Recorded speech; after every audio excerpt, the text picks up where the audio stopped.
Madam good morning అండి మీకు, అట్లాగే ప్యానెల్లో ఉన్న పెద్దలకి, ఏబిఎన్ ప్రేక్షకులకి.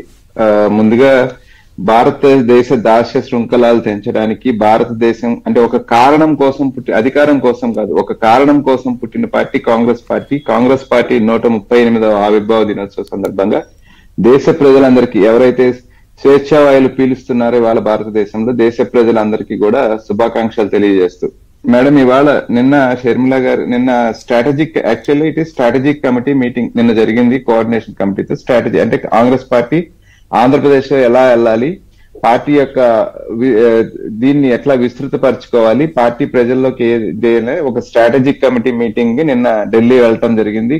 ఢిల్లీలో రాహుల్ గాంధీ గారు అలాగే ఖర్గే గారి సమక్షంలో చర్చించడం జరిగింది. అందులో ఒక భాగంగా కాంగ్రెస్ పార్టీ ఆలోచన విధానాన్ని నచ్చి, కాంగ్రెస్ పార్టీ యొక్క ఐడియాలజీని నచ్చి, కాంగ్రెస్ పార్టీ ఆలోచనతో అనుగుణంగా ఎవరైతే పనిచేస్తామంటారో వాళ్ళందరినీ కూడా మళ్ళీ కాంగ్రెస్ పార్టీలోకి బయట ఉండి ఎవరన్నా వస్తాను అంటే ఖచ్చితంగా వాళ్ళందరినీ కాంగ్రెస్ పార్టీలోకి తీసుకొని కాంగ్రెస్ పార్టీని స్ట్రెంగ్తెన్ చేయాలి అనే ఒక ఆలోచన అక్కడ చర్చకు రావడం జరిగింది. ఆ సందర్భంగా షర్మిల గారు కూడా పార్టీలో చేరే అవకాశం, అంటే ఇక్కడ తెలంగాణలో వైఎస్ఆర్టీపీని విలీనం చేసి ఆంధ్రప్రదేశ్ లో పార్టీలో చేరి పార్టీకి ఉపయోగపడే అవకాశం ఉంది అనేది ఒక చర్చకు వచ్చినప్పుడు అందరూ కూడా అక్కడ స్వాగతించడం జరిగింది.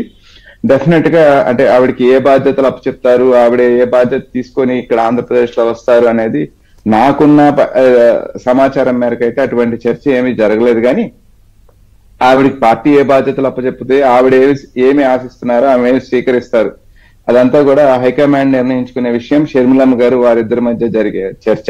సరే, ఏ బాధ్యతలు అప్పచెప్పినా సరే మీ నోట్లో నుంచి ఇందాక స్టార్ క్యాంపెయినర్ అనే ఒక పదం వచ్చింది. దాన్ని అయితే అంటే whatever responsibility it is, ఏది ఇచ్చినా campaigning is a main motive. So campaigner లో స్టార్ క్యాంపెయినర్ గా డెఫినెట్ గా ఆమె ఉపయోగపడుతుంది అనడానికి, ఆమె ట్రాక్ రికార్డ్ తీసుకున్నప్పుడు పాదయాత్రలు కానీ లేకపోతే ప్రచారంలో ఆమెకున్న శక్తి సామర్థ్యాలు కానీ ఇవన్నీ తీసుకున్నప్పుడు కాంగ్రెస్ పార్టీకి డెఫినెట్ గా ఉపయోగపడే అవకాశం ఉంది. ఎందుకంటే గతంలో కాంగ్రెస్ పార్టీ పైన లేనిపోని అపవాదులు, లేనిపోని బురద జల్లి ఏమీ తప్పులు లేకపోయినప్పటికీ మొత్తం కాంగ్రెస్ పార్టీని ఒక విలన్ గా, ఒక దోషిగా, ఒక బూచిగా చూపించిన తరుణంలో వాటినన్నింటినీ పటాపంచలు చేసి ప్రజల ముందు ఇవాళ వాస్తవాలు పెట్టడానికి కానీ లేకపోతే ఏదైనా కానీ ప్రజలకి క్లియర్ గా అర్థం, అంటే ఎక్కడి నుంచి అయితే తప్పు ప్రచారం జరిగిందో అక్కడే కాదు ఇది పొరపాటు జరిగింది అని చెప్పించినప్పుడు, మోరోవర్ రాజశేఖర రెడ్డి గారి ఆలోచన విధానం, రాజశేఖర రెడ్డి గారు ఏ రోజుకైనా సరే రాహుల్ గాంధీ గారిని ప్రధానిగా చూడాలనేది వారి చివరి కోరిక. అటువంటి తరుణంలో రాహుల్ గాంధీ గారికి ప్రధానిగా అవటం కోసం ఈవిడ ఇక్కడ వారి తండ్రి ఆశయాన్ని నెరవేర్చడం కోసం కాంగ్రెస్ పార్టీలోకి వచ్చి పనిచేస్తానన్నప్పుడు ఏ కాంగ్రెస్ కార్యకర్త అయినా ఖచ్చితంగా స్వాగతించే అంశం. మోరోవర్ ఇంకా కూడా ఏమంటే ఆమెతో పాటుగా సీనియర్ కాంగ్రెస్ లీడర్లు పార్టీ వీడి వెళ్ళిన వాళ్ళు, అంటే ఎమోషన్స్, ఆ రోజు ఎమోషన్స్ కోసమా లేకపోతే వాళ్ళ ప్రయోజనాల కోసమా ఏదన్నా పక్కన పెట్టినప్పుడు ఒక పక్షం తీసుకున్నారు వాళ్ళంతా. సో ఇవాళ అదే రాజన్న బిడ్డ మళ్ళీ వచ్చి మీరు గతంలో ఏ పార్టీలో అయితే చిన్న ప్రశ్న, ఆమె రావాలనుకుంటోందా, కాంగ్రెస్ రావాలనుకుంటోందా షర్మిలని? It is a mutual madam. ఇప్పుడు ఇద్దరికి ఇంట్రెస్ట్ లేకుండా గట్టిగా పట్టుకొని రావాలి అంటే ఆమె ఏమి రాదు, లేదు ఆమె ఒక్కదానికే ఇంట్రెస్ట్ ఉండి పార్టీకి ఇంట్రెస్ట్ లేకపోతే ఆమె రావడానికి అవకాశం ఉండదు. It is a mutual. ఆమె క్లియర్ గా క్లారిటీగా చేరాలనుకున్నది, కాంగ్రెస్ పార్టీగా అంతే సహృదయంతో ఆమె రాకనే ఆహ్వానిస్తా ఉంది. సో అది మ్యూచువల్ గా అండర్స్టాండింగ్ తో జరిగేదే తప్ప ఏది ఒక పక్షం నుంచి జరిగేది కాదు అని నేను అనుకుంటాను.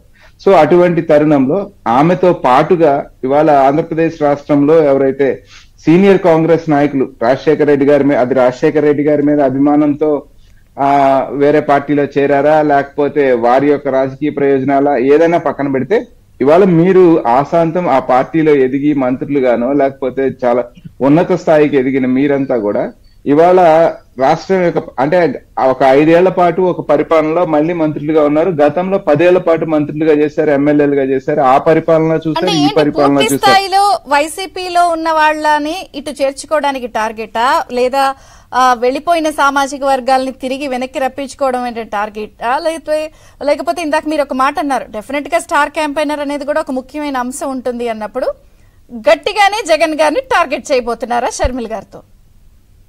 అంటే ఇక్కడ మనం ఒకే యాంగిల్ లో జగన్మోహన్ రెడ్డి అనే ఒక్క యాంగిల్, ఎందుకంటే ఆయన అధికారంలో ఉన్నారు కాబట్టి అధికారంలో ఉన్నారు కాబట్టి జగన్మోహన్ రెడ్డి అనే ఒక యాంగిల్ నే చూస్తున్నాం తప్ప కాంగ్రెస్ పార్టీ యొక్క ఆలోచన ఏంటంటే ఇవాళ పూర్తిగా కాంగ్రెస్ పార్టీ ఓటు శాతాన్ని పెంచుకోవాలి, కాంగ్రెస్ పార్టీ బలపడాలి.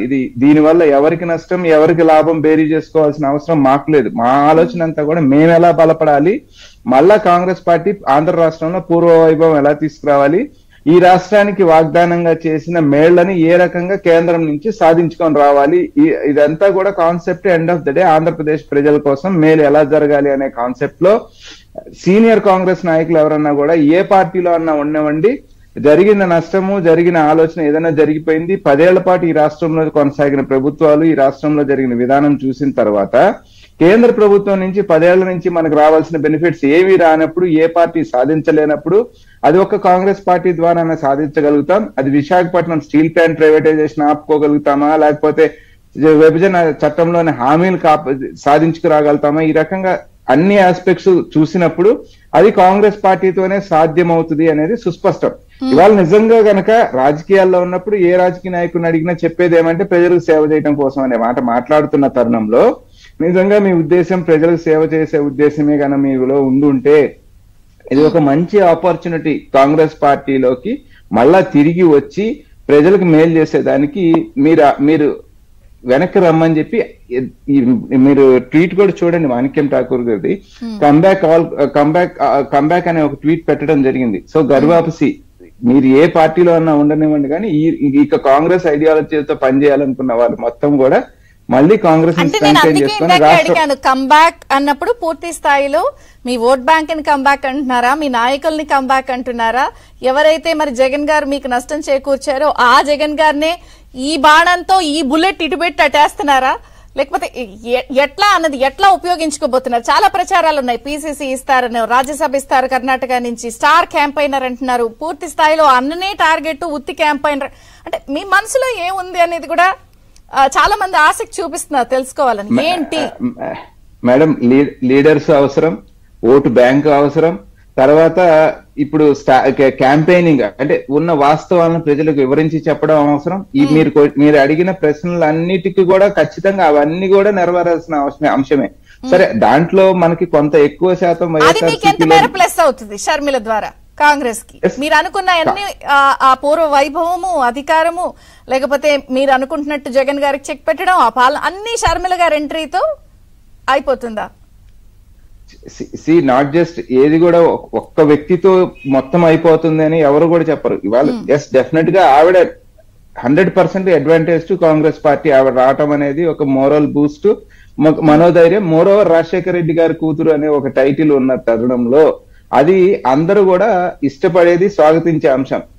వాటితో పాటుగా జిల్లాల్లో ఉండే సీనియర్ నాయకులు కావచ్చు, జిల్లాల్లో ఉండే కేడర్ కావచ్చు, ఓటు బ్యాంకు కావచ్చు, అది మొత్తం కూడా తీసుకురావాలి. అది ఎప్పుడు సాధ్యం అవుతుంది? స్టార్ క్యాంపైనర్ తో పాటుగా సీనియర్ నాయకులను తీసుకొచ్చుకుంటే ఓటు బ్యాంకును వెనక్కి తీసుకురాగలుగుతాం.